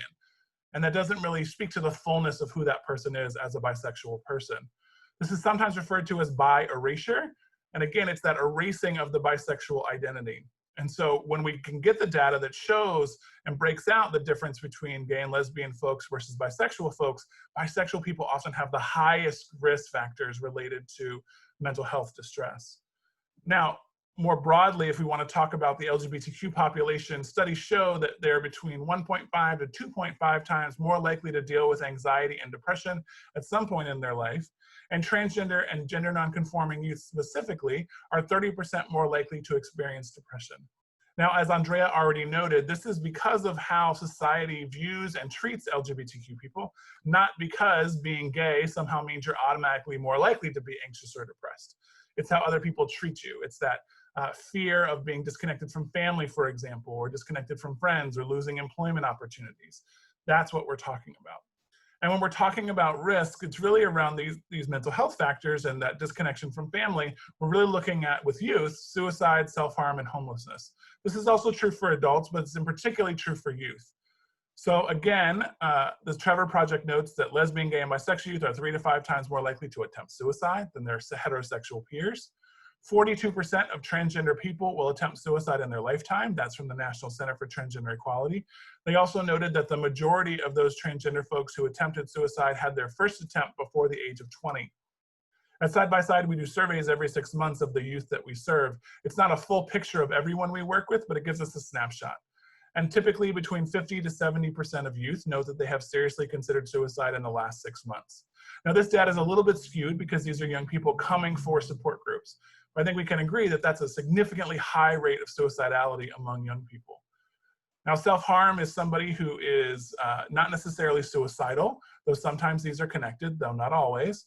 Self-harm is maybe cutting or burning or harming oneself with destructive behavior in order to take control of their life. It's an unhealthy coping strategy. And lesbian, gay, and bisexual youth are 3 times more likely to engage in self-harm behavior, and between 20 to 45% of transgender people engage in self-harm. And between 40 to 50% of youth at Side by Side report engaging in self-harm behavior. Now, according to the Williams Institute, LGBTQ youth make up only 9% of the youth population in the US. Yet LGBTQ youth account for 40% of youth experiencing homelessness in the US. It's also important to recognize that LGBTQ youth make up 19% of the foster care population in the US. In Richmond, a study was done by Advocates for Richmond Youth that verified this information on a local level, finding that 35% of youth experiencing homelessness in Richmond identified as LGBTQ. So still people are being, I think what's important to note is even with all the progress the LGBTQ community has faced, this data that I'm sharing with you hasn't changed over the last decade. LGBTQ youth still face harsh environments, they still face family rejection, and Andrea's gonna talk a little bit more about those pathways to risks here in a moment. Now, sometimes the way people cope with that depression, that anxiety, those other mental health distress is through substance use and abuse. And so not surprisingly, the odds of substance use for lesbian, gay, and bisexual youth were on average 190% higher compared to their heterosexual youth. And when we look at subpopulations, 340% higher for all bisexual youth, regardless of gender identity, and 400% higher for girls who were lesbian, gay, or bisexual. And then 56% of transgender students reported having used alcohol compared to 38% of their cisgender peers. Now, I think that what's important to note here is this was also true in the opioid crisis. And we've heard a lot about the opioid crisis in recent years, and we wanted to note that it's important to recognize that lesbian, gay, and bisexual folks actually experience opioid use and abuse at higher rates than their heterosexual peers. This is true in all age ranges and in all genders. Now, I think what's important to recognize about this is how we respond to folks that are in substance use and abuse programs, how folks deal with recovery. It's not uncommon for folks that are supporting people in recovery to ask them not to go to bars, for example, as a way to keep them away from substances. Now, it's also true that in the LGBTQ community, particularly in more rural communities, the local gay bar or the local bar that allows for gay couples to dance and participate are viewed as community centers. That's where LGBTQ people go to feel safe. It's where they go to meet friends. It's where they go to meet partners. It's more than just a bar. It's a community center. And it's, again, it's particularly true in rural areas. So telling a young gay person, for example, or even an older gay person that they shouldn't go to bars for their recovery could mean that you're isolating them from their community, from their friends, from potential partners. Now, some ways to combat this is to ensure your community has more sober spaces for LGBTQ folks that are specifically LGBTQ events. It's not uncommon at many Pride festivals now to see sober sober booths or sober spaces within those, or even sober events within Pride festival weekends. It's also not uncommon to really push for more sober-focused LGBTQ events like coffee hours, poetry readings, movie nights, etc. And those are some examples of things communities can do to provide more opportunities for LGBTQ people to build community that's not focused on alcohol or substances.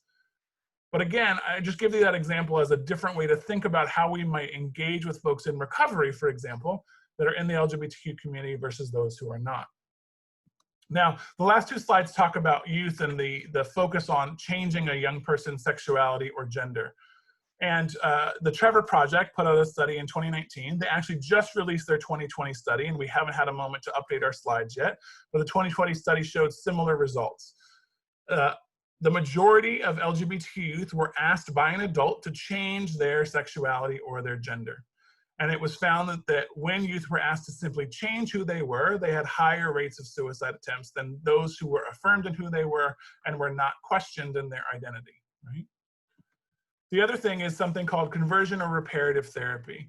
Now, it's important to recognize that as of July 1st, conversion or reparative therapy for minors is banned in the US, but that's only secular practices of conversion therapy, and that's only, again, on minors. So the practice is still available to adults, and it is still sometimes used in religious spaces. We want to note a couple of things here. One, studies show, and you see this in the Trevor Project here, that those who undergo conversion therapy have not just higher risk of suicide, but significantly higher risk of suicide compared to those who do not. The other thing that's important to recognize is that folks who do conversion therapy have noted that it doesn't work, even the people who run the programs. There's only been one peer-reviewed study that was put out by Robert Spitzer that claimed that conversion therapy worked. And in 2001, Robert Spitzer disclosed that he had lied in his research and issued a public apology stating, quote, "I believe I owe the gay community an apology for my study, making unproven claims of efficacy of reparative therapy. I also apologize to any gay person who has wasted time and energy undergoing some form of reparative therapy because they believed that I had proven that reparative therapy worked." Right? So it's also important to recognize that if I was a young person or even an adult who was struggling with my gender or sexuality, and in particular struggling with people's responses to who I was, and someone came along and said, "I can fix all of this," it may seem like a viable option. And we get calls at Side by Side occasionally from youth or families that are interested in conversion therapy. And we don't shame them for that. We simply note that being LGBTQ is nothing that needs to be converted or repaired, that who you are is fabulous and amazing and wonderful, and that you don't need to change. We also try to point out that examples here of how it can be damaging to that person and how people who are even engaged in the practice have shown it doesn't work. So it's not only not effective, but can actually harm you. So that's just some examples around conversion therapy that we wanted to note here, as it has been a common topic in the Commonwealth as of late. So we're going to pause here for quick Q&A. We'll only take a couple here as we are getting close to our time, and we do have one more section to talk about, which is the good stuff around protective factors. So we definitely want to get to that. Andrea, are there any pressing questions that you see in chat that we wanted to, or Q&A that we want to address? I actually have one from chat that I think would be a good question to answer, which is, what do you recommend to support youth and mitigate risks when parents are not supportive despite extensive education? Like, you've offered the resources and they're just not getting it, I think is that one. Yeah, so I would say I think there's a couple of things. One is to try to connect that young person to affirming communities. So that could look like a program like Side by Side. There are also other LGBTQ youth organizations throughout Virginia, and we're happy to connect you to those. Some, just to note, is there are several groups in Northern Virginia, such as FLY and Ally. There's also groups in the Shenandoah Valley out of the Shenandoah LGBTQ Center based in Stanton. There's also groups out in the Tidewater area with the LGBT Life Center down in Hampton Roads and Norfolk area. Just to note a couple, but again, if you've got specific questions, we're happy to connect you to those local resources. There's also often gender and sexuality alliances in middle schools and high schools, both public and private middle schools and high schools. And those can sometimes be, again, that connection that young person needs to an affirming community. I think the other thing to realize is that studies show having one affirming, trusted adult in the young person's life, not necessarily family, but one trusted adult, reduces suicide risk for 40%. So you could be that trusted adult to that young person. You could be that counselor who assists them, who affirms who they are, even if it's not in the fullness of their life. I think it sounds like you've already been providing resources to parents. We strongly recommend groups like PFLAG, as well as He, She, Ze, and We, which is the parent group for parents of transgender youth. And we have those resources linked in our resources slide at the end here. And again, we're happy to send those to you if you just email us. I think what's important is to have parents to have space to talk through what they're going through with other parents. That can be really helpful. The last thing I will say is that sometimes there are more severe cases where the family not affirming that young person is actually causing emotional distress or even sometimes physical harm for that young person. And if that's the case, you should absolutely be reporting that to your local child protective services, particularly if it's a minor, and to note when that is happening, right? I think that it's important to stress to parents the mental health distress that they are sometimes putting their children in. And sometimes that takes time to do, but that would sort of be our best avenues here. But again, the most important thing is to try to connect that young person to affirming communities like Side by Side, a local GSA, or another support group where possible. Andrea, were there anything to add to that question or any other burning questions we wanted to address now before we get to our last section? Nothing to add to that. Just kind of a quick answer. Or a quick question I think you could answer is, are people who have had an operation to change genitalia or who have not had, or who haven't had surgery referred to as transgender? Like, is there a difference between if someone who has had surgery or has not had surgery? And if there's a different word. So again, it depends on who you ask. Identity is very personal. And so everyone's going to use different terms to define themselves, right? And so you may have, in particular, older folks that will use a term such as transsexual for someone who has undergone medical transition. You also may hear that term for medical providers, as transsexual is sometimes used in medical instances. But again, the more commonly used term today is transgender. And there are some transgender people who have undergone medical transition who then do not identify as transgender anymore. And there are a lot of people who do still identify as transgender. Laverne Cox has been fairly public with some pieces of her medical transition and is also very public about the fact that she is transgender. That's a part of her identity. So again, that's really personal, and it's hard to give you a definitive answer of how everyone will respond. But I do think that, again, there's such a focus often on medical transition, and medical transition is extremely expensive, is often not covered by medical insurance, and is often difficult to have access to. So for example, there are not any surgeons in the Commonwealth of Virginia that offer genital surgery to transgender women, right? That doesn't mean that it's not accessible, it's just not in the whole Commonwealth. So it's not just like we don't have any in Richmond, we don't have any in Virginia, right? So it can be hard for people to access that. So instead, we want to affirm people in the identity that they are. We believe people when they tell us who they are. And if you're wondering about the terminology someone's using, it's always okay to ask them about the terminology they're using for themselves. But again, it's their identity. How they identify is their decision, not anyone else's. So Andrea, for the sake of time, if you have anything to add, please do. But I do think we need to shift to our next section. Yeah, don't have anything to add, so I can get started on the next one. I'll try to go through it in the most timely manner possible. We still have a good bit to go through. So risk factors for LGBTQ plus youth. There are three common pathways into risks, or three major pathways into risk that you should all be mindful of. The first is family rejection. A lack of family support can lead to conflict, running away, homelessness. This can, of course, lead to the other pathways as well, right? Family rejection can lead to isolation and harsh environment. They all play with each other. And not having family support can mean not having resources for success, right? Because it's hard to succeed without familial support, right? A lot of the times that has a financial impact, an emotional impact, or success impact. And then second, we have isolation. Lack of social support can lead to low self-esteem and escapist behaviors such as substance abuse, right? Ted went over those stats a little bit about the opioid crisis. And this may also lead to youth seeking support from not so safe people, right? And groups.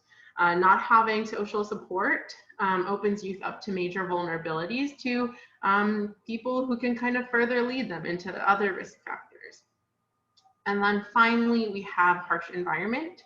So victimization can lead to violence, injury, and disengagement that are critical for success in life.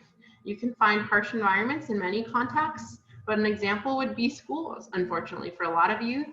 Unfortunately, a lot of youth don't feel safe when they're going to school, right? And if they don't feel safe, then it's going to be very hard to focus on academics, thus creating another barrier for success, right? Another barrier for thriving.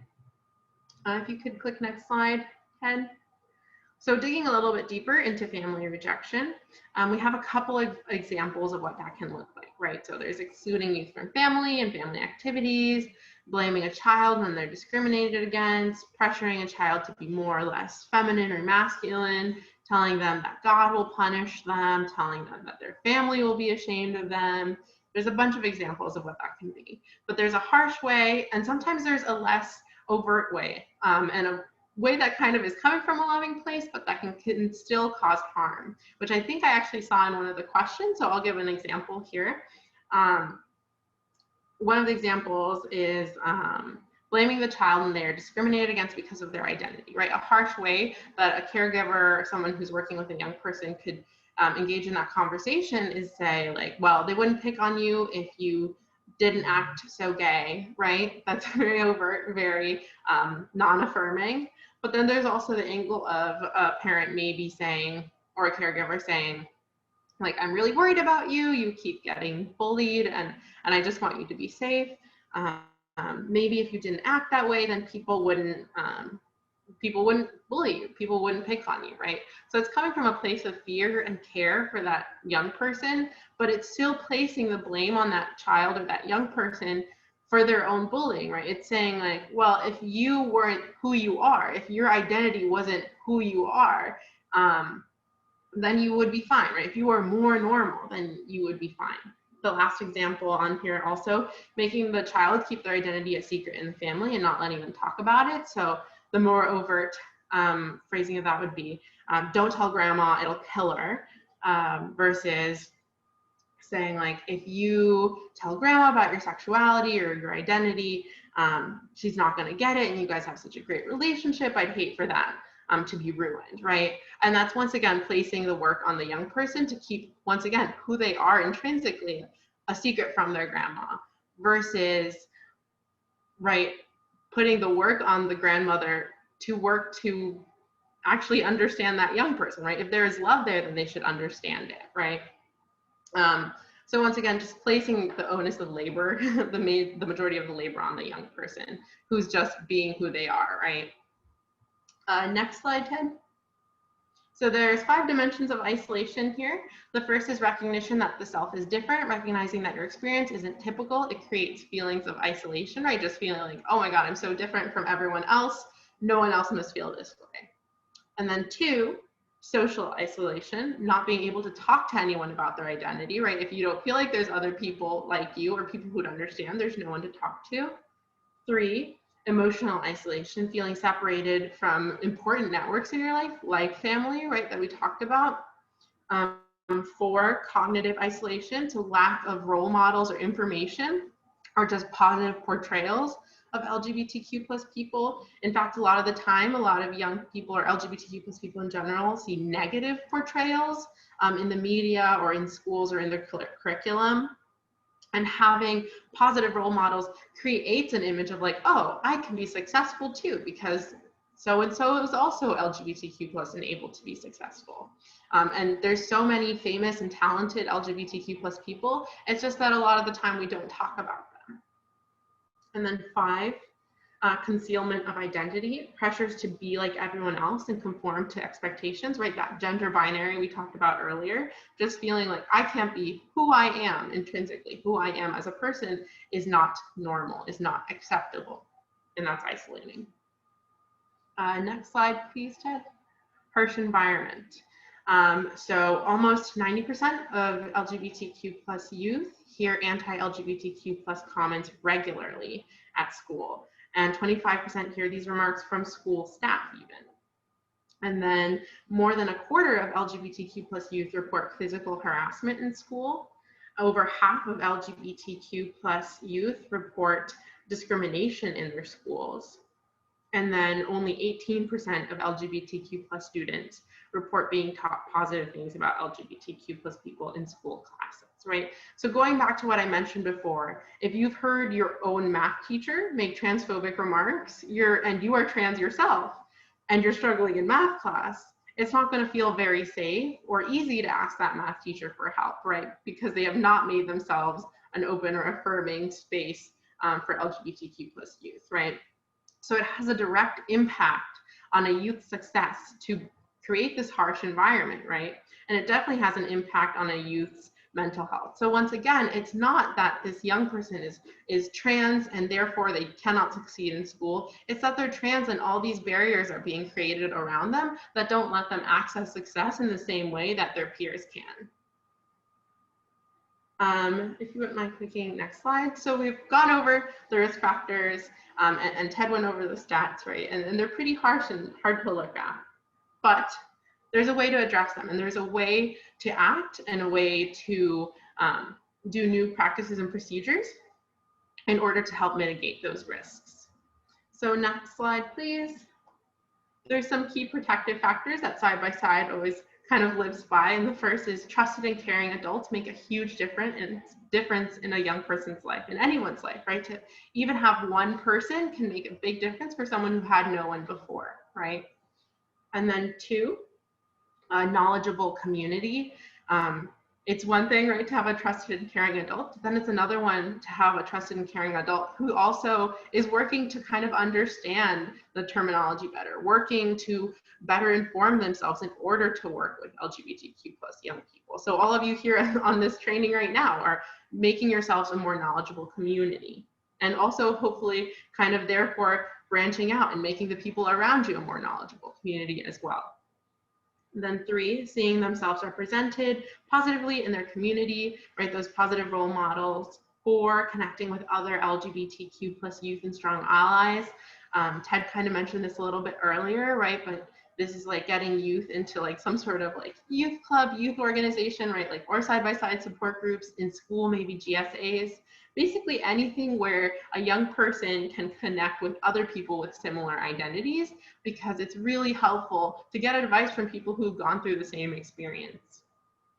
Then 5, an emotional support through the coming out process, right? We went over that it's a stressful time, and now that we've gone over some of the risk factors, it's an especially stressful time because youth, even if they haven't come out yet, already see a lot of those like horror stories in the media, and know that they could potentially face family isolation, they could potentially face more isolation, face harsh environments by coming out. Even the fear alone, even without coming out, can be a huge emotional burden. So that's why it's really good to kind of offer support throughout that process, especially.